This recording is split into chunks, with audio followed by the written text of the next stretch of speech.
Где спрятаться в крымской столице от бомб и ракет? В Ахмеджите есть десятки подземных бункеров и бомбоубежищ, но где они находятся и как туда попасть в случае воздушной тревоги? Улица Воровского. Считается, что здесь, в скале, располагается крупнейшее в городе укрытие, заброшенный штаб гражданской обороны. Двухъярусное бомбоубежище служило запасным пунктом управления городом с целой сетью комнат разного предназначения.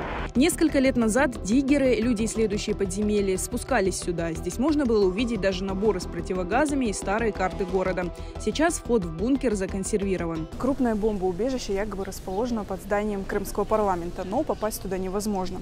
Бункеры еще советских времен в крымской столице остались под старыми заводами, но они в основном в заброшенном состоянии.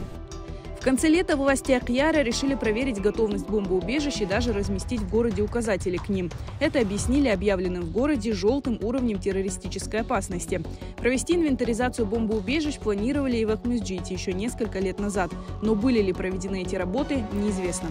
На наш запрос в администрацию города нам ответили, что укрытием может служить любое подземное помещение, будь то подвал, цокольный этаж или подземная автопарковка. Местонахождение таких укрытий в своем районе администрация предлагает узнавать у управляющей компании района. То есть спасение утопающих в их руках. Предприимчивые компании уже взялись заполнить эту нишу. В интернете появились застройщики, предлагающие бомбоубежища под ключ. При желании за определенные деньги их могут даже оборудовать сауной и артезианской скважиной.